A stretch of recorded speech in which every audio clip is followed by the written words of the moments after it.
ਸਤਿ ਸ਼੍ਰੀ ਅਕਾਲ, ਆਦਾਬ, ਨਮਸਕਾਰ। ਮੈਂ ਹਾਂ ਬਲ ਪੁਰੇਵਾਲ ਲੈ ਕੇ ਹਾਜ਼ਰ ਹਾਂ ਪ੍ਰੋਗਰਾਮ ਆਡੀਓ ਬੁੱਕਸ। ਅੱਜ ਤੁਸੀਂ ਸੁਣੋਗੇ ਨਾਵਲਕਾਰ ਨਾਨਕ ਸਿੰਘ ਜੀ ਦਾ ਲਿਖਿਆ ਹੋਇਆ ਨਾਵਲ ਪਵਿੱਤਰ ਪਾਪੀ। ਅੱਜ ਅਸੀਂ ਇਸ ਦਾ ਪਹਿਲਾ ਭਾਗ ਸੁਣਾਂਗੇ।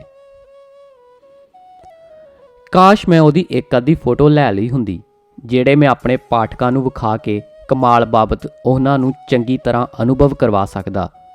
ਪਰ ਉਸ ਵੇਲੇ ਮੈਨੂੰ ਕੀ ਪਤਾ ਸੀ ਕਿ ਮੈਨੂੰ ਉਸ ਦੀ ਜੀਵਨੀ ਨਾਵਲ ਦੇ ਰੂਪ ਵਿੱਚ ਪੇਸ਼ ਕਰਨੀ ਪਵੇਗੀ। ਅੱਜ ਮੈਂ ਸੋਚ ਰਿਹਾ ਹਾਂ ਕਿ ਮੈਂ ਕਲਮ ਨਾਲ ਉਸ ਅਭਾਗੇ ਦੀ ਹੂਬਹੂ ਤਸਵੀਰ ਚਿੱਤਰ ਸਕਾਂਗਾ। ਉਸ ਦਾ ਅਸਲ ਨਾਂ ਮੈਨੂੰ ਉਦੋਂ ਪਤਾ ਲੱਗਾ ਜਦ ਦੁਨੀਆ ਵਿੱਚ ਉਸ ਦਾ ਸਿਰਫ ਨਾਂ ਹੀ ਬਾਕੀ ਰਹਿ ਗਿਆ ਸੀ। ਆਮ ਤੌਰ 'ਤੇ ਲੋਕੀ ਉਸ ਨੂੰ ਮਾਸਟਰ ਕਮਾਲ ਕਹਿ ਕੇ ਸੱਦਦੇ ਸਨ।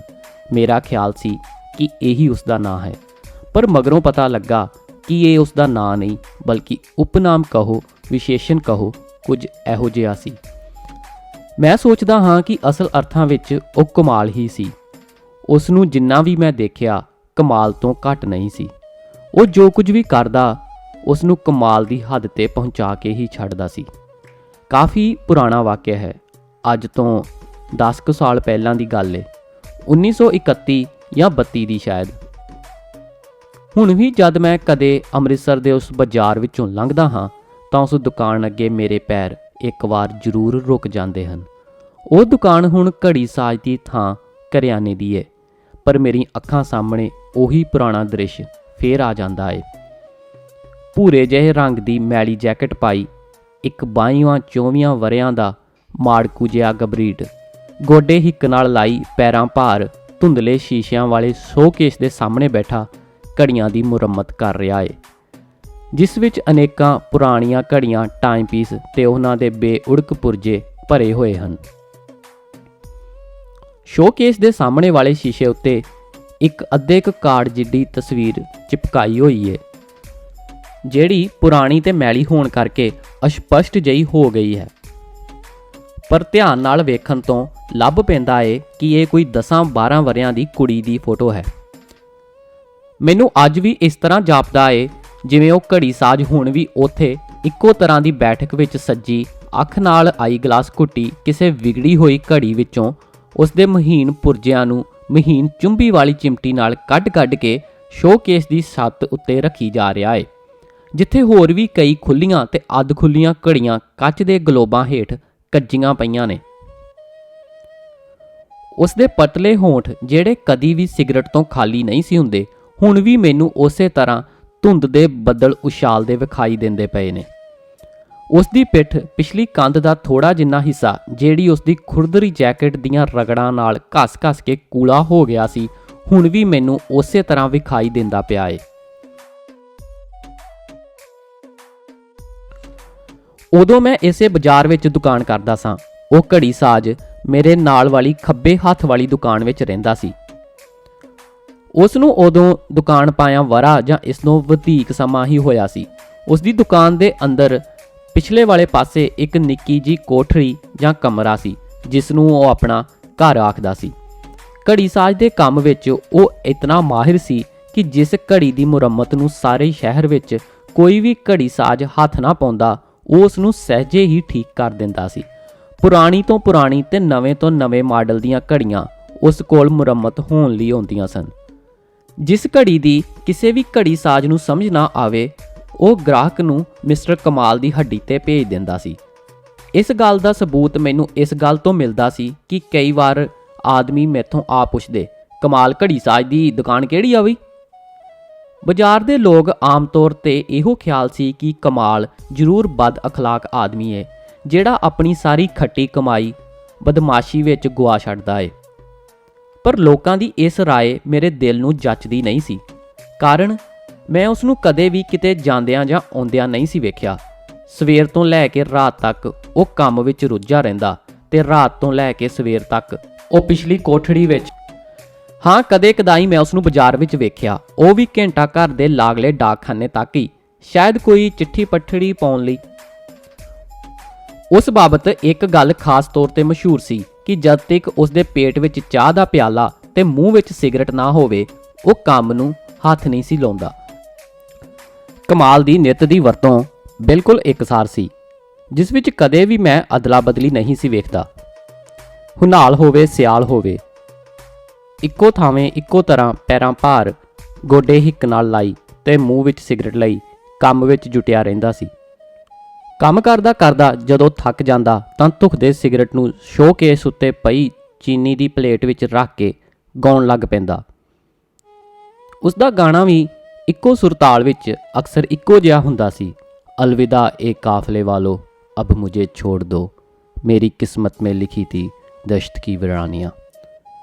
ਸ਼ੋਕੇਸ ਨੂੰ ਕੋਈ ਗੱਜ ਸਵਾ ਗੱਜ ਦੀ ਵਿੱਥ ਉੱਤੇ ਇੱਕ ਲੋਹੇ ਦੀ ਅੰਗੀਠੀ ਪਈ ਹੁੰਦੀ ਸੀ, ਜਿਸ ਉੱਤੇ ਚਾਹ ਦੀ ਕੇਤਲੀ ਅਕਸਰ ਹੀ ਚੜੀ ਰਹਿੰਦੀ ਸੀ।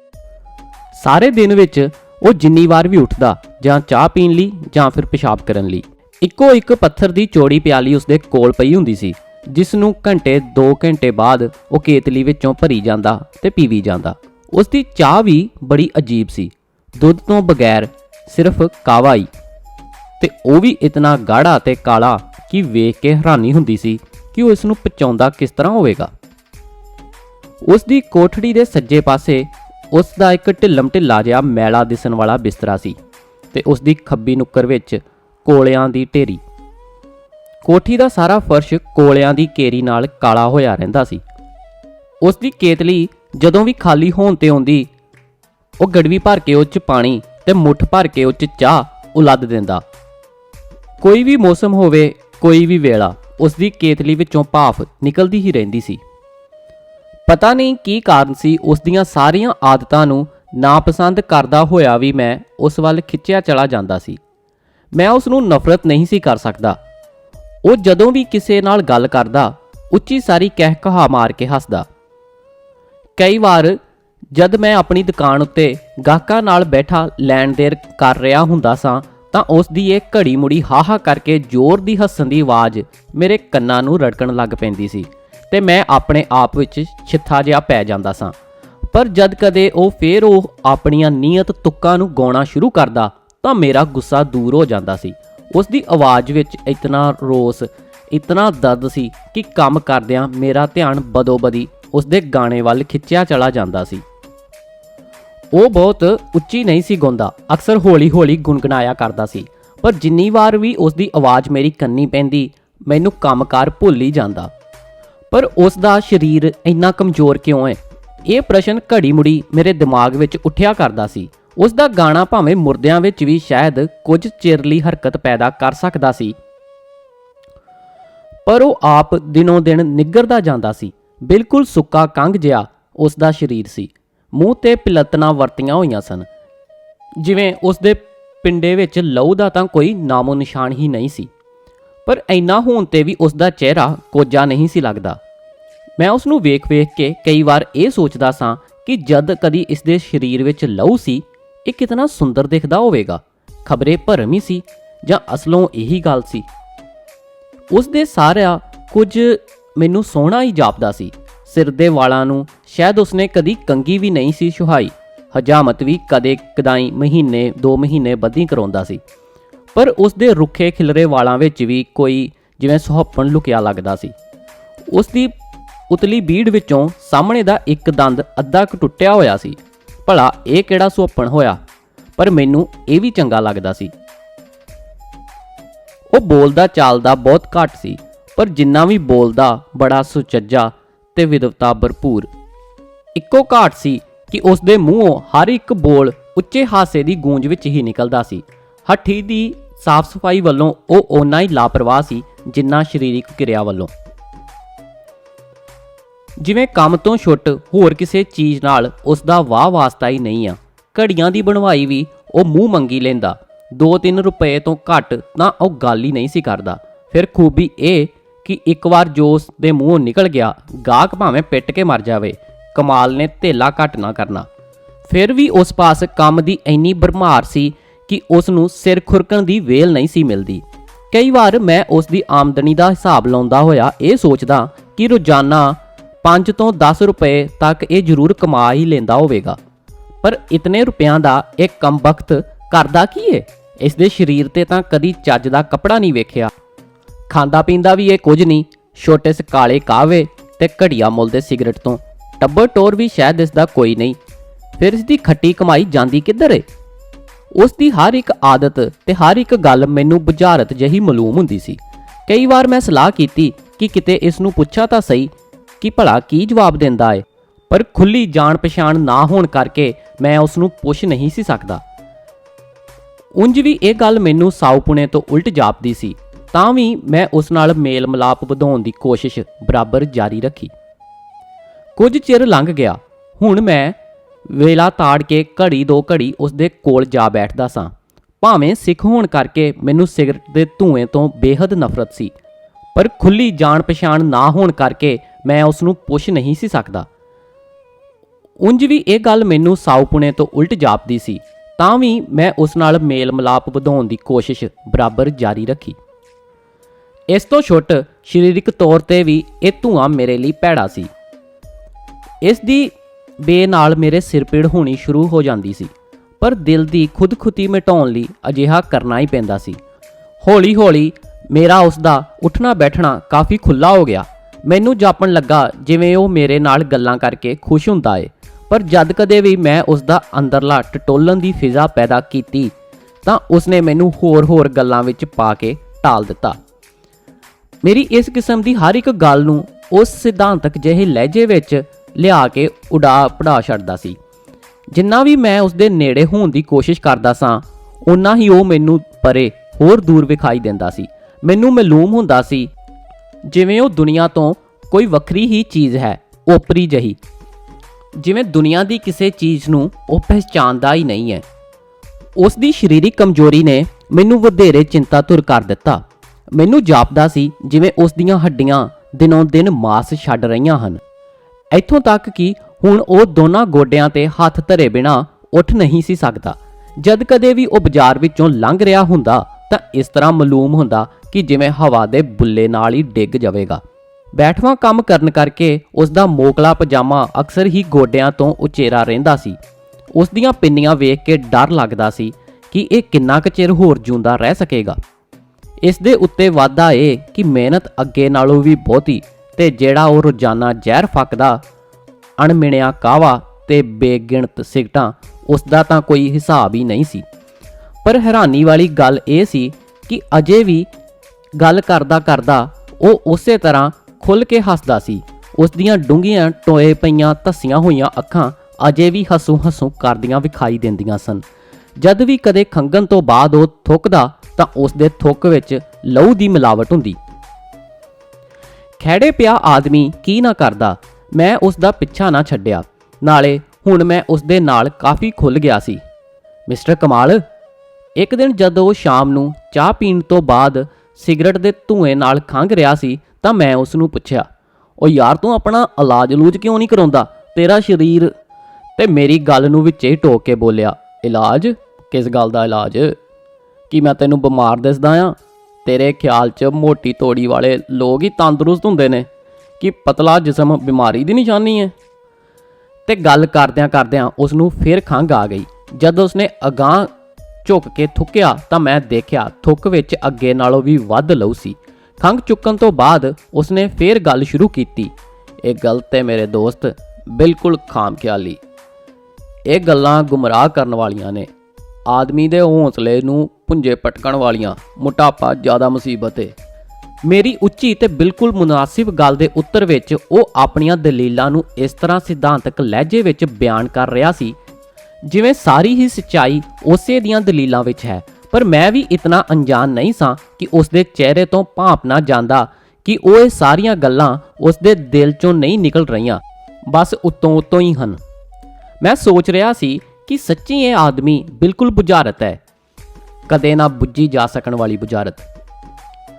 ਕੁਝ ਦਿਨ ਲੰਘ ਗਏ। ਮੈਂ ਦੇਖਿਆ ਇਤਨੇ ਥੋੜੇ ਸਮੇਂ ਵਿੱਚ ਹੀ ਉਸ ਦਾ ਅੜਿਆ ਜੁੜਿਆ ਸਰੀਰ ਉੱਕਾ ਹੀ ਪੁੰਜੇ ਲੱਥ ਗਿਆ। ਕੰਮਕਾਰ ਉਹ ਹੁਣ ਵੀ ਅੱਗੇ ਵਾਂਗ ਕਰ ਰਿਹਾ ਸੀ, ਪਰ ਪਹਿਲਾਂ ਵਾਂਗ ਅਣਥੱਕਪਣਾ ਉਸ ਵਿੱਚ ਨਹੀਂ ਸੀ। ਇੱਕ ਸ਼ਾਮ ਜਦ ਮੈਂ ਉਸ ਦੇ ਪਾਸ ਜਾ ਕੇ ਬੈਠਾ ਤਾਂ ਉਹ ਕਹਿਣ ਲੱਗਾ, ਯਾਰ ਕੋਈ ਐਨਕ ਸਾਜ ਵਾਕਫ ਨਹੀਂ ਤੇਰਾ? ਮੇਰੀ ਸਲਾਹ ਹੈ ਕੋਈ ਸਸਤੀ ਜੀ ਐਨਕ ਮਿਲ ਜਾਏ ਤਾਂ ਚੰਗਾ ਏ। ਮੀਨ ਪੁਰਜਿਆਂ ਤੇ ਨਾ ਨਜ਼ਰ ਨਹੀਂ ਟਿਕਦੀ ਤੇ ਦੋ ਵਿਖਾਈ ਦੇਣ ਲੱਗ ਪੈਂਦੇ ਨੇ। ਉਸ ਦੀ ਇਹ ਗੱਲ ਸੁਣ ਕੇ ਮੈਨੂੰ ਹੈਰਾਨੀ ਵੀ ਹੋਈ ਤੇ ਗੁੱਸਾ ਵੀ ਆਇਆ। 8-10 ਰੁਪਏ ਰੋਜ਼ਾਨਾ ਕਮਾਉਣ ਵਾਲਾ ਆਦਮੀ ਫੇਰ ਸਸਤੀ ਜੀ ਐਨਕ ਖਰੀਦਣ ਲਈ ਸਿਫਾਰਿਸ਼ ਦੇ ਵਾਸਤੇ ਤੇ ਤਰਲੇ ਪਾਉਂਦਾ ਹੋਇਆ।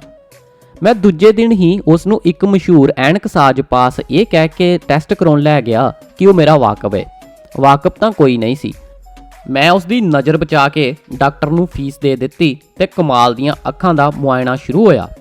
ਅੱਖਾਂ ਦੀ ਦੇਖਭਾਲ ਤੋਂ ਬਾਅਦ ਡਾਕਟਰ ਨੇ ਜੋ ਨਤੀਜਾ ਸੁਣਾਇਆ ਉਹ ਬੜਾ ਦਿਲ ਤੋੜਵਾਂ ਸੀ। ਉਸਨੇ ਕਿਹਾ, ਅੱਖਾਂ ਟੈਸਟ ਕਰਾਉਣ ਤੋਂ ਪਹਿਲਾਂ ਨਾ ਜ਼ਰੂਰੀ ਆ ਇਹਨੂੰ ਕਿ ਚੰਗੇ ਜਿਹੇ ਸੈਨੇਟੋਰੀਅਮ 'ਚ ਲੈ ਕੇ ਚਲ ਜਾਓ। ਮੈਂ ਕਹਿ ਨਹੀਂ ਸਕਦਾ ਕਿ ਇਹਨੂੰ ਕੋਈ ਸੈਨੇਟੋਰੀਅਮ ਦਾਖਲ ਵੀ ਕਰੇਗਾ। ਤੇ ਡਾਕਟਰ ਨੇ ਉਸ ਦੀਆਂ ਅੱਖਾਂ ਵਿੱਚ ਕੋਈ ਦਵਾਈ ਪਾ ਕੇ ਦੂਜੇ ਦਿਨ ਆਉਣ ਲਈ ਕਿਹਾ। ਮੈਂ ਕੋਈ ਇਹੋ ਜਿਹੀ ਹੌਸਲਾ ਵਧਾਊ ਗੱਲ ਸੋਚ ਰਿਹਾ ਸੀ ਜਿਸ ਨੂੰ ਸੁਣ ਕੇ ਮਰੀਜ਼ ਦੀ ਘਬਰਾਹਟ ਦੂਰ ਹੋ ਸਕੇ, ਪਰ ਮੈਂ ਵੇਖਿਆ ਕਿ ਕਮਾਲ ਦੇ ਚਿਹਰੇ ਉੱਤੇ ਨੌ ਮਾਤਰ ਵੀ ਘਬਰਾਹਟ ਨਹੀਂ ਸੀ, ਸਗੋਂ ਉਹ ਮੇਰੇ ਕਹਿਣ ਤੋਂ ਪਹਿਲਾਂ ਹੀ ਉਹ ਬੋਲ ਉੱਠਾ, ਆ ਬੇਵਕੂਫ ਆ ਡਾਕਟਰ, ਨਿਰਾ ਗਧਾ। ਉਸਨੇ ਆਪਣੀ ਆਦਤ ਅਨੁਸਾਰ ਇੱਕ ਜ਼ੋਰ ਦਾ ਕਹਿ ਮਾਰਿਆ ਤੇ ਕਹਿਣਾ ਸ਼ੁਰੂ ਕੀਤਾ, ਸੈਨੇਟੋਰੀਅਮ ਦਾ ਬੱਚਾ ਨਾ ਹੋਏ ਤਾਂ ਮੈਨੂੰ ਤਾਂ ਇਹ ਹੈਰਾਨੀ ਹੁੰਦੀ ਆ ਕਿ ਲੋਕ ਲੈਣ ਕੀ ਜਾਂਦੇ ਨੇ ਸੈਨੇਟੋਰੀਅਮ ਵਿੱਚ, ਜਿਸ ਤਰ੍ਹਾਂ ਬੜੀ ਨਿਆਬ ਚੀਜ਼ ਹੋਵੇ ਸੈਨੇਟੋਰੀਅਮ। ਜ਼ਿੰਦਗੀ ਹੈ ਕੀ ਇਹ ਜ਼ਿੰਦਗੀ, ਨਿਰਾ ਬਵਾਲ, ਮਹਿਜ ਮੁਸੀਬਤ। ਉਹ ਬੇਵਕੂਫਾਂ ਨੂੰ ਜਿਸ ਤੋਂ ਖਹਿੜਾ ਛਡਾਉਣਾ ਚਾਹੀਦਾ ਏ ਉਸ ਦੇ ਸਗੋਂ ਨੇੜੇ ਨੇੜੇ ਹੋਏ ਫਿਰਦੇ ਨੇ, ਤੇ ਜਿਹੜੀ ਚੀਜ਼ 'ਚ ਉਹਨਾਂ ਦੀ ਨਿਜਾਤ ਏ ਉਸ ਤੋਂ ਘਬਰਾਉਂਦੇ ਰਹਿੰਦੇ ਨੇ। ਉਲਟੀ ਮੱਤ ਇਹਨਾਂ ਲੋਕਾਂ ਦੀ, ਸਿਰ ਫਿਰੇ ਬੇਹੂਦਾ। ਉਸ ਦੇ ਜਵਾਬ ਵਿੱਚ ਮੈਂ ਜ਼ੁਬਾਨ ਖੋਲ੍ਹਣੀ ਚਾਹੀ, ਪਰ ਉਸ ਦੀ ਇੰਨੀ ਦ੍ਰਿੜਤਾ ਤੇ ਇਤਨੇ ਹੌਂਸਲੇ ਵਿੱਚ ਆਪਣਾ ਉਹ ਲੈਕਚਰ ਝਾੜ ਰਿਹਾ ਸੀ ਕਿ ਮੇਰਾ ਬੋਲਣ ਦਾ ਹੌਸਲਾ ਹੀ ਨਾ ਪੈ ਸਕਿਆ। ਉਸ ਦਾ ਅੰਦਰ ਫਲੋਰਨ ਲਈ ਮੇਰੀ ਤੀਬਰਤਾ ਹੋਰ ਵਧਣੀ ਸ਼ੁਰੂ ਹੋ ਗਈ ਤੇ ਨਾਲ ਹੀ ਇੱਕ ਤੋਖਲਾ ਵੀ ਕਿ ਜੇ ਇਸ ਤਰ੍ਹਾਂ ਹੀ ਦੁਨੀਆ ਤੋਂ ਕੂਚ ਕਰ ਗਿਆ, ਜਿਹੜੇ ਚਿੰਨ੍ਹ ਪਏ ਦਿਸਦੇ ਨੇ, ਤਾਂ ਕੀ ਇਹ ਬੁਝਾਰਤ ਅਣਬੁੱਝੀ ਹੀ ਰਹਿ ਜਾਏਗੀ? ਪਤਾ ਨਹੀਂ ਉਸ ਵਿੱਚ ਕੀ ਲੁਕਿਆ ਸੀ ਜਿਸ ਨੂੰ ਵੇਖਣ ਲਈ ਮੇਰਾ ਦਿਲ ਤਰਲੋ ਮਸ਼ੀ ਹੋ ਰਿਹਾ ਸੀ। ਅੱਖਾਂ ਦੀ ਕਮਜ਼ੋਰੀ ਤੋਂ ਛੁੱਟ ਉਸ ਦੇ ਬਾਕੀ ਅੰਗਾਂ ਦਾ ਵੀ ਇਹੋ ਹਾਲ ਸੀ। ਹੁਣ ਉਹ ਲੱਕ ਨੂੰ ਹੱਥ ਥੰਮੇ ਬਿਨਾਂ ਉੱਠ ਨਹੀਂ ਸੀ ਸਕਦਾ। ਕੰਮ ਕਰਦਾ ਕਰਦਾ ਉਹ ਕਈ ਵਾਰ ਹੱਥਾਂ ਨੂੰ, ਕਈ ਵਾਰ ਬਾਹਾਂ ਨੂੰ ਤੇ ਕਈ ਵਾਰ ਲੱਤਾਂ ਨੂੰ ਘੁੱਟਣ ਲੱਗ ਪੈਂਦਾ। ਮੈਂ ਉਸ ਨੂੰ ਜੋ ਕੁਝ ਅੱਜ ਵੇਖਦਾ ਸਾਂ ਉਹ ਭਲਕੇ ਨਹੀਂ ਸੀ ਹੁੰਦਾ, ਤੇ ਜੋ ਭਲਕੇ ਵੇਖਦਾ ਸੀ ਉਹ ਪਰਸੋਂ ਨਹੀਂ। ਰਾਤੀ ਸੁੱਤਾ ਵੀ ਤਾਂ ਮੈਂ ਉਸ ਦੇ ਬਾਬਤ ਹੀ ਸੋਚਦਾ ਰਹਿੰਦਾ ਸਾਂ। ਆਖਿਰ ਮਰਨ ਤੋਂ ਇੱਕ ਦਿਨ ਪਹਿਲਾਂ ਉਸਨੇ ਮੈਨੂੰ ਆਪਣੇ ਆਪ ਹੀ ਉਹ ਸਭ ਕੁਝ ਦੱਸ ਦਿੱਤਾ ਜਿਸ ਨੂੰ ਸੁਣਨ ਲਈ ਮੈਂ ਸਾਰੀਆਂ ਵਾਹਾਂ ਲਾ ਥੱਕਾ ਸਾਂ।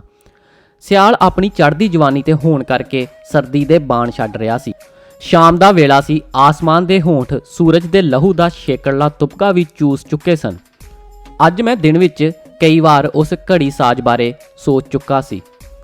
ਘੜੀ ਮੁੜੀ ਉਸ ਦੀ ਬੰਦ ਦੁਕਾਨ ਵੱਲ ਵੇਖ ਕੇ ਮੈਂ ਸੋਚਦਾ, ਕੰਬਖਤ ਅੱਜ ਕਿੱਥੇ ਚਲਾ ਗਿਆ? ਉਸਨੇ ਤਾਂ ਕਦੀ ਭੁੱਲ ਕੇ ਵੀ ਦੁਕਾਨ ਬੰਦ ਨਹੀਂ ਸੀ ਕੀਤੀ। ਉਸ ਦੇ ਗਾਹਕ ਮੁੜ ਜਾ ਰਹੇ ਸਨ। ਸਭ ਨੂੰ ਇਹੋ ਆਖ ਕੇ ਮੈਂ ਟਾਲ ਰਿਹਾ ਸੀ, ਉਹ ਕਿਤੇ ਕੰਮ ਗਿਆ ਹੋਏਗਾ, ਆ ਜਾਏਗਾ ਥੋੜੀ ਦੇਰ ਤੱਕ। ਮੈਂ ਸੋਚ ਰਿਹਾ ਸਾਂ ਕਿ ਉਹ ਜਿਹੜਾ ਪਤਲਾ ਲੰਮਾ ਅਧਖੜ ਅਮਰ ਦਾ ਆਦਮੀ ਕੱਲ ਉਹਦੀ ਦੁਕਾਨ ਤੇ ਆਇਆ ਸੀ, ਉਸ ਨਾਲ ਕਿਤੇ ਚਲਾ ਗਿਆ ਹੋਵੇਗਾ। ਸਾਰਾ ਦਿਨ ਕੰਮ ਛੱਡ ਕੇ ਉਹ ਉਸ ਨਾਲ ਇਸ ਤਰ੍ਹਾਂ ਗੰਭੀਰ ਗੱਲਾਂ ਕਰਦਾ ਰਿਹਾ ਜਿਵੇਂ ਕੋਈ ਬਹੁਤ ਨੇੜੇ ਦਾ ਰਿਸ਼ਤੇਦਾਰ ਹੁੰਦਾ ਏ। ਰਾਤ ਨੂੰ ਜਦ ਦੁਕਾਨ ਬੰਦ ਕਰਕੇ ਮੈਂ ਘਰ ਵੱਲ ਜਾਣ ਲੱਗਾ ਤਾਂ ਉਸ ਦੀ ਹੱਟੀ ਦੇ ਅੱਗੋਂ ਲੰਘਦਿਆਂ ਮੈਂ ਇੱਕ ਵਾਰੀ ਫੇਰ ਉਸ ਦੇ ਵੱਜੇ ਹੋਏ ਬੂਹੇ ਵੱਲ ਤੱਕਿਆ। ਮੇਰੀ ਹੈਰਾਨੀ ਦੀ ਕੋਈ ਹੱਦ ਨਾ ਰਹੀ ਜਦ ਮੈਂ ਕੁੰਡੇ ਵਿੱਚ ਨਾ ਸੰਗਲੀ ਵੇਖੀ ਤੇ ਨਾ ਸੰਗਲੀ ਵਿੱਚ ਜਿੰਦਰਾ। ਤਾਂ ਕੀ ਇਹ ਅੰਦਰ ਹੀ ਏ? ਮੇਰਾ ਦਿਲ ਜ਼ੋਰ-ਜ਼ੋਰ ਨਾਲ ਧੜਕਣ ਲੱਗ ਪਿਆ। ਥੜੇ ਤੇ ਚੜ ਕੇ ਮੈਂ ਤਾਕਾਂ ਨੂੰ ਧੱਕਿਆ। ਮੇਰਾ ਦਿਲ ਹੋਰ ਜ਼ਿਆਦਾ ਧੜਕਣ ਲੱਗ ਪਿਆ। ਜਾ ਜਾਂਦੀ ਏ, ਭਾਵੇਂ ਅੰਦਰ ਹੀ ਚਿੱਤ ਹੋ ਗਿਆ ਹੋਏ। ਮੈਂ ਆਵਾਜ਼ ਦਿੱਤੀ, ਕਮਾਲ, ਓ ਮਿਸਟਰ ਕਮਾਲ। ਪਹਿਲਾਂ ਤਾਂ ਕੋਈ ਜਵਾਬ ਨਾ ਮਿਲਿਆ। ਫਿਰ 2-3 ਆਵਾਜ਼ਾਂ ਮਾਰਨ ਤੋਂ ਬਾਅਦ ਮੈਨੂੰ ਅੰਦਰੋਂ ਕੁਝ ਸੁਣਾਈ ਦਿੱਤਾ, ਪਰ ਇਤਨਾ ਹੌਲੀ ਕਿ ਉਸ ਦਾ ਮੈਂ ਮਤਲਬ ਨਾ ਸਮਝ ਸਕਿਆ। ਮੈਂ ਫੇਰ ਪੁਕਾਰਿਆ, ਪਰ ਫਿਰ ਵੀ ਜਦ ਉਸ ਦੀ ਆਵਾਜ਼ ਵਿੱਚ ਕੋਈ ਫਰਕ ਨਾ ਪਿਆ ਤਾਂ ਬਹੁਤ ਸਾਰੀ ਕੋਸ਼ਿਸ਼ ਕਰਨ ਤੋਂ ਬਾਅਦ ਮੈਨੂੰ ਇੰਨੀ ਕੁ ਹੀ ਗੱਲ ਸਮਝ ਆਈ, ਹੋੜਾ। ਮੈਂ ਹੋੜੇ ਦਾ ਕੁੰਡਾ ਦੋਨਾਂ ਹੱਥਾਂ ਨਾਲ ਮਰੋੜਿਆ ਤੇ ਬੂਹਾ ਖੁੱਲ੍ਹ ਗਿਆ। ਅੰਦਰ ਜਾ ਕੇ ਮੈਂ ਉਹੀ ਕੁਝ ਦੇਖਾ ਜਿਸ ਦਾ ਮੈਨੂੰ ਖਤਰਾ ਸੀ।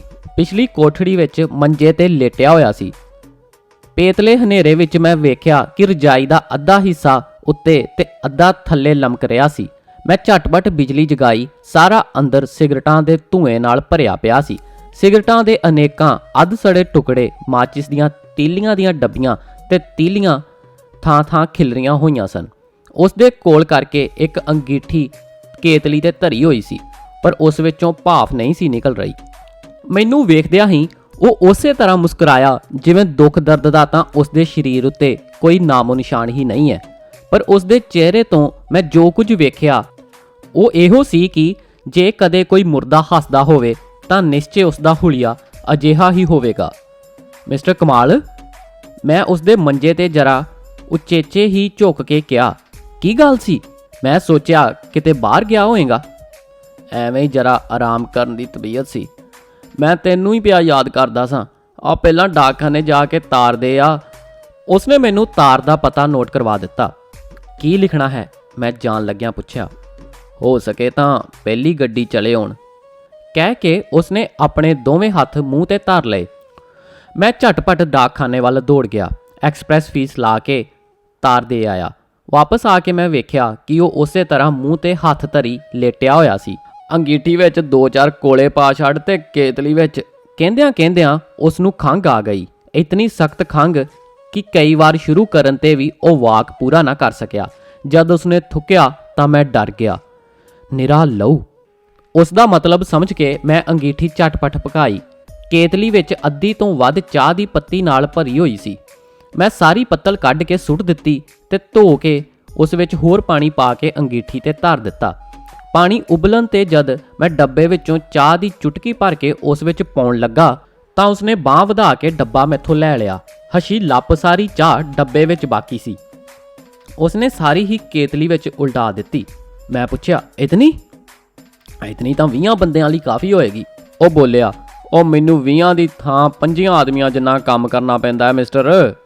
ਅੱਜ ਤਾਂ ਸਗੋਂ ਹੋਰ ਵੀ ਬਹੁਤੀ ਪੀਣੀ ਚਾਹੀਦੀ ਆ, ਪਰ ਨਿਕਲੀ ਇੰਨੀ ਕੁ। ਮੈਂ ਉਸ ਵੱਲ ਤੱਕ ਕੇ ਹੱਕਾ ਬੱਕਾ ਹੋ ਰਿਹਾ ਸੀ। ਲਗਭਗ ਮੁੱਕਿਆ ਪਿਆ ਸੀ, ਪਰ ਗੱਲਾਂ ਇਸ ਤਰ੍ਹਾਂ ਕਰ ਰਿਹਾ ਸੀ ਜਿਵੇਂ ਸੱਚਮੁੱਚ ਉਸ ਵਿੱਚ 20 ਬੰਦਿਆਂ ਜਿੰਨੀ ਕੰਮ ਕਰਨ ਦੀ ਤਾਕਤ ਹੈ। ਅੱਜ ਕਿਉਂ ਬਹੁਤੀ ਪੀਣੀ ਚਾਹੀਦੀ ਹੈ? ਪਿਛਲਾ ਰੋਸ਼ਨਦਾਨ ਖੋਲ੍ਹਦਿਆਂ ਹੋਇਆ ਮੈਂ ਪੁੱਛਿਆ।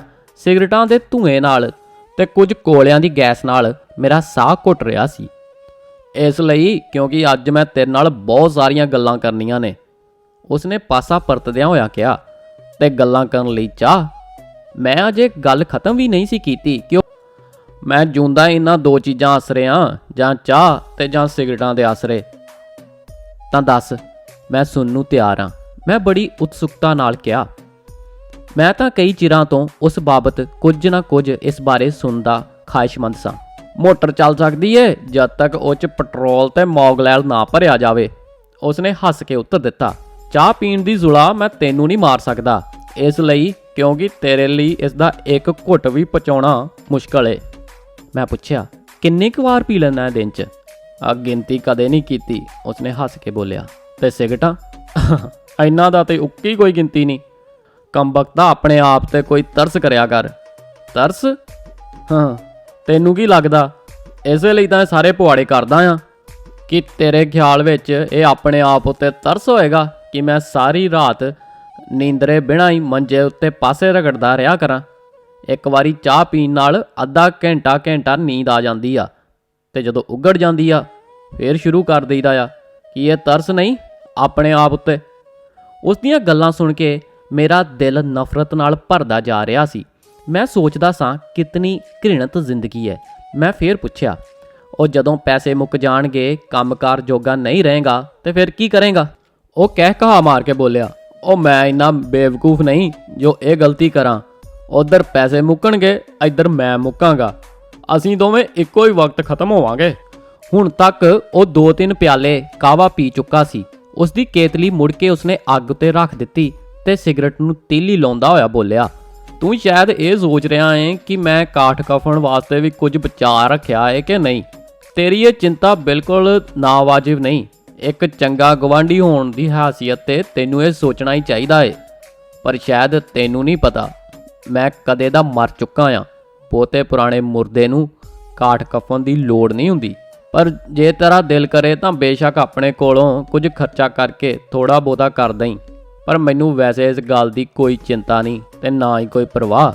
ਆਖਦਿਆਂ ਉਸ ਨੂੰ ਉਬਾਸੀਆਂ ਆਉਣ ਲੱਗੀਆਂ ਤੇ ਉਸਨੇ ਕਿਹਾ, ਆ ਫੜਾਈ ਹਾਂ ਜਰਾ ਕੇਤਲੀ ਤੇ ਨਾਲੇ ਪਿਆਲਾ। ਉਸਨੇ ਮੁੜ ਕੇ ਫੇਰ ਉਹੀ ਕਾਹਵਾ ਪੀਣਾ ਸ਼ੁਰੂ ਕਰ ਦਿੱਤਾ ਤੇ ਨਾਲੋਂ ਨਾਲ ਕਹਿੰਦਾ ਗਿਆ, ਤੂੰ ਖਿਆਲ ਕਰਦਾ ਹੈ ਕਿ ਮੈਂ ਇਸ ਸ਼ੌਂਕ ਨੂੰ ਪੀਂਦਾ ਆ? ਉਹ ਨਹੀਂ ਮਿਸਟਰ, ਇਹ ਚੀਜ਼ ਮੈਂ ਪਾਣੀ ਦੇ ਤੌਰ ਤੇ ਵਰਤਦਾ ਆ। ਉਹ ਪਾਣੀ ਜਿਹੜਾ ਮੇਰੇ ਅੰਦਰ ਦੀ ਅੱਗ ਨੂੰ ਭਾਵੇਂ ਬੁਝਾ ਨਹੀਂ ਸਕਦਾ, ਪਰ ਅਰਜੀ ਤੌਰ ਤੇ ਜਿੰਨਾ ਚਿਰ ਤੱਤਾ ਪਾਣੀ ਉਸ ਤੇ ਪੈਂਦਾ ਰਹਿੰਦਾ ਨਾ, ਬਹੁਤੀ ਨਹੀਂ ਭਟਕਦੀ। ਜੇ ਭਟਕ ਜਾਵੇ ਤਾਂ ਸ਼ਾਇਦ ਇੱਕੋ ਦਿਨ ਵਿੱਚ ਹੀ ਮੈਨੂੰ ਸਾੜ ਕੇ ਸੁਆਹ ਕਰ ਦੇ। ਤੂੰ ਹੱਸ ਰਿਹਾ ਹੈ? ਹੱਸਣ ਵਾਲੀ ਕੋਈ ਗੱਲ ਨਹੀਂ ਇਹਦੇ 'ਚ ਮੇਰੇ ਦੋਸਤ। ਮੈਂ ਹੁਣ ਤੱਕ ਕਦੇ ਦਾ ਖਤਮ ਹੋ ਗਿਆ ਹੁੰਦਾ ਜੇ ਇਹ ਤਰੀਕਾ ਨਾ ਵਰਤਦਾ। ਮੈਂ ਗਾਉਂਦਾ ਆ, ਹੱਸਦਾ ਆ, ਹਰ ਘੜੀ ਕੋਈ ਨਾ ਕੋਈ ਪਖੰਡ ਰਚੀ ਰੱਖਦਾ ਆ। ਜਾਣਦਾ ਹੈ ਕਿਉਂ? ਸਿਰਫ ਆਪਣੇ ਆਪ ਨੂੰ ਧੋਖਾ ਦੇਣ ਲਈ, ਆਪਣੇ ਆਪ ਨੂੰ ਭੁੱਲ ਜਾਣ ਲਈ। ਤੂੰ ਵੀ ਤੇ ਹੋਰ ਲੋਕੀ ਵੀ ਬਥੇਰੀ ਵਾਰ ਮੈਨੂੰ ਕਹਿ ਚੁੱਕੇ ਨੇ ਕਿ ਮੈਂ ਆਪਣਾ ਇਲਾਜ ਕਿਉਂ ਨਹੀਂ ਕਰਾਉਂਦਾ, ਪਰ ਤੁਸੀਂ ਲੋਕ ਕੀ ਸਮਝਦੇ ਹੋ ਕਿ ਕੋਈ ਦਵਾ ਦਾਰੂ ਮੇਰੇ ਉੱਤੇ ਅਸਰ ਕਰੇਗਾ? ਪਰ ਇਹ ਇੱਕ ਵਾਰੀ ਨਹੀਂ, 100 ਵਾਰੀ ਨਾਮੁਮਕਿਨ ਗੱਲ ਹੈ। ਚੱਲ 1 ਮਿੰਟ ਲਈ ਝੂਠੀ ਮੂਠੀ ਮੰਨ ਵੀ ਲਓ ਕਿ ਕਿਸੇ ਕਾਮਲ ਹਕੀਮ ਦੀ ਦਵਾਈ ਮੈਨੂੰ ਠੀਕ ਵੀ ਕਰ ਦੇ, ਪਰ ਅਸਲ ਸਵਾਲ ਤਾਂ ਇਹ ਆ, ਮੈਂ ਅਜਿਹੀ ਬੇਵਕੂਫੀ ਕਰਾਂ ਹੀ ਕਿਉਂ? ਉਹ ਜਦ ਕਿ ਮੈਂ ਜਾਣਦਾ ਹਾਂ ਕਿ ਮੌਤ ਮੇਰੇ ਲਈ ਸਿਰਫ ਜ਼ਰੂਰੀ ਨਹੀਂ, ਉਹ ਬਲਕਿ ਲਾਜ਼ਮੀ ਵੀ ਆ।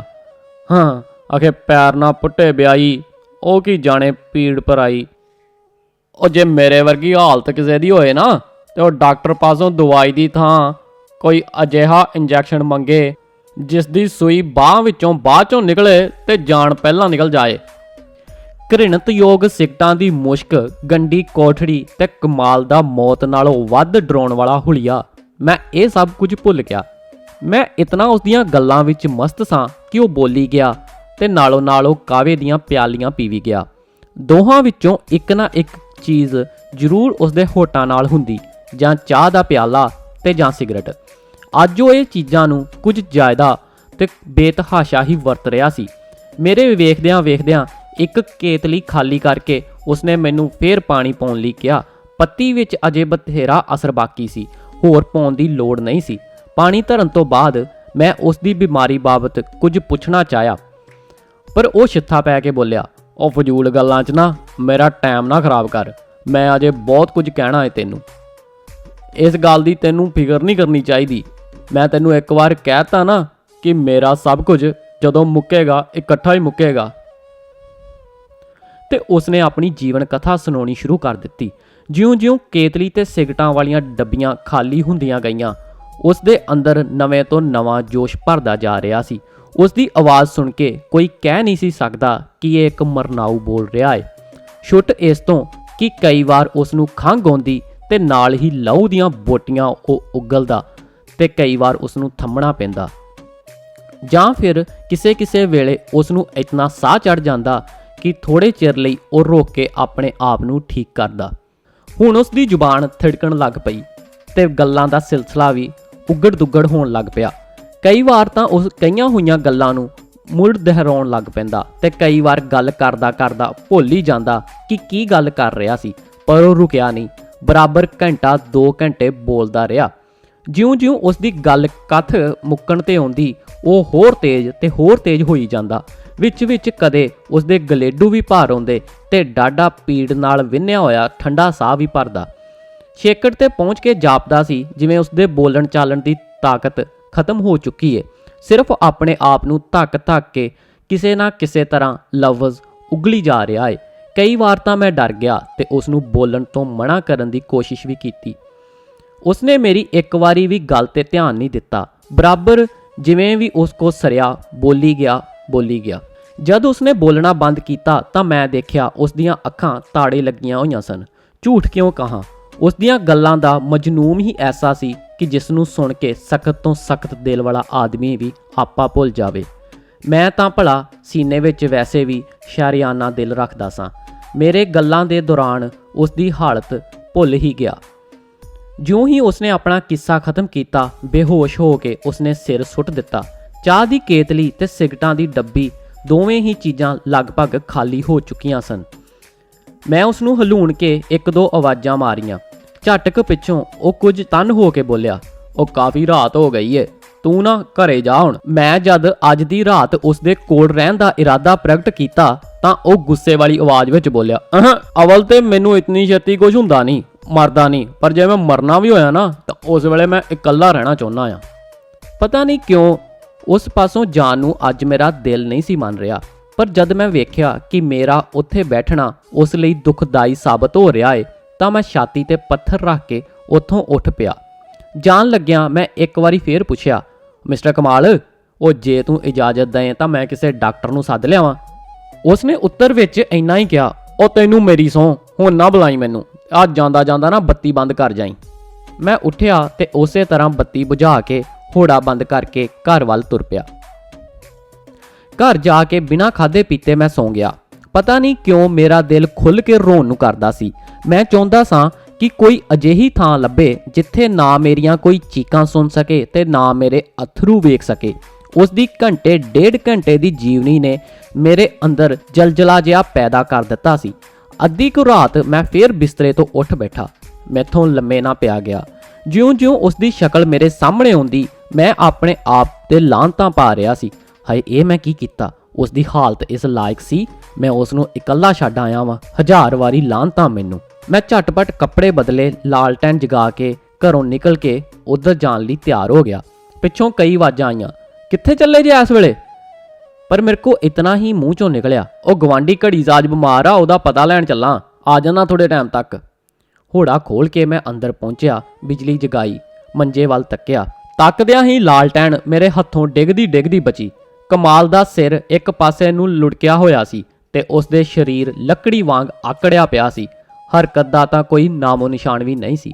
ਮੈਂ ਝਟਪਟ ਅਗਾਂਹ ਹੋ ਕੇ ਬਾਂਹ ਫੜੀ, ਜਿਹੜੀ ਮੰਜੀ ਦੇ ਹੇਠਾਂ ਵੱਲ ਨੂੰ ਇੱਕ ਪਾਸੇ ਨੂੰ ਲਟਕੀ ਹੋਈ ਸੀ, ਜਿੱਥੇ ਚਾਹ ਦੀ ਕੇਤਲੀ ਮੁੱਧੀ ਪਈ ਸੀ। ਨਬਜ ਵੇਖਣ ਦੀ ਤਾਂ ਲੋੜ ਹੀ ਨਹੀਂ ਸੀ। ਉਸ ਦੀ ਬਾਂਹ ਮੂਲੀ ਵਾਂਗ ਠੰਡੀ ਤੇ ਆਕੜੀ ਪਈ ਸੀ। ਸਿਗਰਟਾਂ ਵਾਲੀ ਡੱਬੀ ਉਸ ਦੀ ਛਾਤੀ ਦੇ ਕੋਲ ਕਰਕੇ ਮੰਜੀ ਦੀ ਹੀ ਉੱਤੇ ਸਖਣੀ ਪਈ ਸੀ। ਅੰਗੀਠੀ ਵਿੱਚੋਂ ਅੱਗ ਖਤਮ ਹੋ ਚੁੱਕੀ ਸੀ। ਕੇਵਲ ਕੋਲਿਆਂ ਦੀ ਚਿੱਠੀ ਰਾਖ ਕੁਝ ਸਿੱਖਾਂ ਉੱਤੇ ਅੜੀ ਹੋਈ ਸੀ, ਬਾਕੀ ਹੇਠਾਂ ਕਿਰ ਗਈ ਸੀ। ਮੈਂ ਠੰਡਾ ਸਾਹ ਭਰਿਆ ਤੇ ਬਾਹਰ ਨਿਕਲ ਕੇ ਆਂਢੀਆਂ ਗੁਆਂਢੀਆਂ ਨੂੰ ਜਗਾਇਆ। ਦੂਜੇ ਦਿਨ ਅਰਥੀ ਕੱਢਣ ਤੋਂ ਪਹਿਲਾਂ ਉਸ ਦੇ ਅੰਦਰ ਦੀ ਫੋਲਾਫਾਲੀ ਕੀਤੀ ਗਈ। ਲੋਕਾਂ ਦਾ ਖਿਆਲ ਸੀ ਕਿ ਬਹੁਤਾ ਨਹੀਂ ਪਰ 2-3 ਹਜ਼ਾਰ ਰੁਪਇਆ ਤਾਂ ਉਸ ਦੇ ਅੰਦਰੋਂ ਜ਼ਰੂਰ ਨਿਕਲੇਗਾ। ਪਰ ਲੋਕਾਂ ਦੀ ਹੈਰਾਨੀ ਦੀ ਕੋਈ ਹੱਦ ਨਾ ਰਹੀ ਜਦ ਉਸ ਦੇ ਅੰਦਰੋਂ ਕੱਚਾ ਪੈਸਾ ਵੀ ਨਾ ਨਿਕਲਿਆ। ਮੇਰੇ ਕੰਨਾਂ ਵਿੱਚ ਉਸ ਦੀ ਉਹੀ ਆਵਾਜ਼ ਗੂੰਜ ਰਹੀ ਸੀ, ਮੇਰਾ ਸਭ ਕੁਝ ਇਕੱਠਾ ਹੀ ਮੁੱਕੇਗਾ। ਨਾਲੇ ਮੈਨੂੰ ਤਾਂ ਉਸ ਦੀ ਕਹਾਣੀ ਸੁਣ ਕੇ ਯਕੀਨ ਹੋ ਚੁੱਕਾ ਸੀ ਕਿ ਉਸ ਪਾਸ ਕੁਝ ਨਹੀਂ ਹੈ। ਉਸ ਦੀ ਇਸ ਨਾਮੁਰਾਦ ਮੌਤ ਤੇ ਨਾਲ ਹੀ ਉਸ ਦੀ ਜੀਵਨ ਕਥਾ ਨੇ ਮੇਰੇ ਦਿਲ ਉੱਤੇ ਬੜਾ ਡੂੰਘਾ ਅਸਰ ਕੀਤਾ। ਮੈਨੂੰ ਪਤਾ ਸੀ ਕਿ ਰਾਵਲਪਿੰਡੀ ਤੋਂ ਦੁਪਹਿਰ 12:30 ਵਜੇ ਬੰਬੇ ਮੇਲ ਆਉਂਦੀ ਹੈ। ਰਾਤ ਦੀ ਦਿੱਤੀ ਹੋਈ ਤਾਰ ਤੋਂ ਮੇਰਾ ਖਿਆਲ ਸੀ ਕਿ ਉਸ ਗੱਡੀ ਉੱਤੇ ਉਸ ਦਾ ਕੋਈ ਰਿਸ਼ਤੇਦਾਰ ਜ਼ਰੂਰ ਆਵੇਗਾ। ਇਸ ਲਈ ਮੈਂ ਉਸ ਦੀ ਅਰਥੀ ਨੂੰ ਓਨਾ ਚਿਰ ਰੁਕਵਾਈ ਰੱਖਿਆ। ਆਖਿਰ ਦੁਪਹਿਰ ਦੇ ਲਗਭਗ 1 ਵਜੇ ਇੱਕ ਜਨਾਨੀ ਤੇ ਇੱਕ ਮਰਦ ਟਾਂਗੇ ਤੋਂ ਉਤਰੇ, ਭੀੜ ਨੂੰ ਚੀਰਦੇ ਹੋਏ ਅਰਥੀ ਨੂੰ ਲਿਪਟ ਗਏ। ਮਰਦ ਉਹੀ ਸੀ ਜਿਹੜਾ ਪਿਛਲੇ ਦਿਨ ਮੈਂ ਉਸ ਦੀ ਦੁਕਾਨ ਤੇ ਵੇਖਿਆ ਸੀ। ਜਨਾਨੀ ਦੇ ਦਰਦਨਾਕ ਕੀਰਨੇ ਪੱਥਰਾਂ ਨੂੰ ਵੀ ਰੁਵਾ ਰਹੇ ਸਨ। ਆਖਿਰ ਉਹਨਾਂ ਦੀਆਂ ਪੀਚੀਆਂ ਹੋਈਆਂ ਬਾਹਾਂ ਨੂੰ ਬੜੀ ਮੁਸ਼ਕਲ ਨਾਲ ਅਰਥੀ ਦੇ ਦਿਵਾਲਿਓਂ ਪੁੱਟਿਆ ਗਿਆ। ਸੰਸਕਾਰ ਨੂੰ ਦੇਰੀ ਹੋ ਰਹੀ ਸੀ। ਅੱਜ 10 ਸਾਲ ਬਾਅਦ ਮੈਨੂੰ ਉਸ ਬਦਨਸੀਬ ਦੀ ਅਚਾਨਕ ਯਾਦ ਕਿਵੇਂ ਆ ਗਈ, ਇਹ ਵੀ ਇੱਕ ਅਜੀਬ ਵਾਕਿਆ ਹੈ। 28 ਜੁਲਾਈ 1942 ਨੂੰ ਜਦ ਮੈਂ ਪ੍ਰੀਤਨਗਰੋਂ ਲਾਹੌਰ ਪੁੱਜਾ ਤਾਂ ਕੰਮਕਾਰ ਦੇ ਝਮੇਲੇ ਨੂੰ ਜਦ ਸ਼ਾਮ ਤੱਕ ਨਾ ਮੁਕਾ ਸਕਿਆ ਤਾਂ ਰਾਤੀ ਲਾਹੌਰ ਹੀ ਟਿਕਣ ਦੇ ਇਰਾਦੇ ਨਾਲ ਇੱਕ ਦੋਸਤ ਦੇ ਮੁਕਾਨ ਤੇ ਜਾ ਕੇ ਪੁੱਜਾ। ਮੇਰੇ ਦੋਸਤ ਦੀ ਉਤਲੀ ਬੈਠਕ ਦੀਆਂ ਬਾਰੀਆਂ ਬਾਜ਼ਾਰ ਵੱਲ ਨੂੰ ਖੁੱਲ੍ਹਦੀਆਂ ਸਨ। ਮੈਂ ਸਾਰੇ ਦਿਨ ਦਾ ਥੱਕਾ ਮੰਦਾ ਆਰਾਮ ਕੁਰਸੀ ਨੂੰ ਬਾਰੀ ਅੱਗੇ ਕਰਕੇ ਉਸ ਤੇ ਲੇਟ ਗਿਆ ਤੇ ਬਾਜ਼ਾਰ ਵਿੱਚੋਂ ਲੰਘ ਰਹੇ ਮੋਟਰ ਟਾਂਗਿਆਂ ਨੂੰ ਵੇਖਣ ਲੱਗਾ। ਅਚਾਨਕ ਮੇਰੀ ਨਜ਼ਰ ਸਾਹਮਣੇ ਪਈ। ਉਸ ਮੁਕਾਨ ਦੇ ਐਨ ਸਾਹਮਣੇ ਇੱਕ ਮੁਸਲਮਾਨ ਘੜੀ ਸਾਜ਼ ਦੀ ਦੁਕਾਨ ਸੀ, ਜਿਹੜਾ ਇਸ ਵੇਲੇ ਬਿਜਲੀ ਦਾ ਬਲਬ ਸਿਰ ਤੇ ਲਟਕਾਈ ਸ਼ੋਕੇਸ ਦੇ ਸਾਹਮਣੇ ਬੈਠਾ ਸੀ ਤੇ ਕਿਸੇ ਵਿਗੜੀ ਹੋਈ ਘੜੀ ਦੀ ਮੁਰੰਮਤ ਕਰ ਰਿਹਾ ਸੀ। ਸਬੱਬ ਨਾਲ ਉਹ ਵੀ ਪੈਰਾਂ ਭਾਰ ਬੈਠਾ ਹੋਇਆ ਸੀ, ਜਿਸ ਨੂੰ ਵੇਖਦਿਆਂ ਹੀ ਮੈਨੂੰ ਅੱਜ ਉਹ 10 ਸਾਲ ਪੁਰਾਣੀ ਘਟਨਾ ਚੇਤੇ ਆ ਗਈ। ਉਸ ਬਦਨਸੀਬ ਕਮਾਲ ਦੀ ਸ਼ਕਲ ਮੇਰੀਆਂ ਅੱਖਾਂ ਅੱਗੇ ਫਿਰਨ ਲੱਗ ਪਈ। ਮੈਂ ਉਸ ਦੇ ਖਿਆਲਾਂ ਵਿੱਚ ਇੰਨਾ ਡੂੰਘਾ ਉਤਰ ਗਿਆ ਕਿ ਉਸ ਦੀ ਮੌਤ ਵੇਲੇ ਦੀ ਸੁਣਾਈ ਹੋਈ ਜੀਵਨ ਕਥਾ ਇੱਕ ਸੱਚਮੁੱਚ ਨਾਵਲ ਦਾ ਰੂਪ ਬਣ ਕੇ ਮੇਰੇ ਦਿਮਾਗ ਵਿੱਚ ਘੁੰਮਣ ਲੱਗੀ। ਇਸ ਤੋਂ ਬਾਅਦ ਮੈਂ ਆਪਣੇ ਮਿੱਤਰ ਨੂੰ ਕਹਿ ਕੇ ਕੁਝ ਕੋਰੇ ਕਾਗਜ਼ ਮੰਗਵਾਏ ਤੇ ਉਹ 10 ਸਾਲ ਪਹਿਲਾਂ ਦੀ ਸੁਣੀ ਹੱਡਬੀਤੀ ਨੂੰ ਨਾਵਲ ਦੇ ਰੂਪ ਵਿੱਚ ਲਿਖਣਾ ਸ਼ੁਰੂ ਕਰ ਦਿੱਤਾ, ਜਿਹੜੀ ਅੱਜ ਪਾਠਕਾਂ ਦੇ ਹੱਥਾਂ ਵਿੱਚ ਹੈ। ਪ੍ਰੀਤਨਗਰ 15/10 1942 ਨਾਨਕ ਸਿੰਘ। ਤੁਸੀਂ ਇਸ ਭਾਗ ਵਿੱਚ ਇਸ ਨਾਵਲ ਦੀ ਭੂਮਿਕਾ ਸੁਣੀ ਹੈ। ਅਗਲੇ ਭਾਗ ਵਿੱਚ ਅਸੀਂ ਇਸ ਨਾਵਲ ਦੀ ਅਸਲੀ ਕਹਾਣੀ ਸ਼ੁਰੂ ਕਰਾਂਗੇ। ਸੁਣਨ ਲਈ ਧੰਨਵਾਦ। ਮੈਂ ਬਲਪੁਰੇਵਾਲ।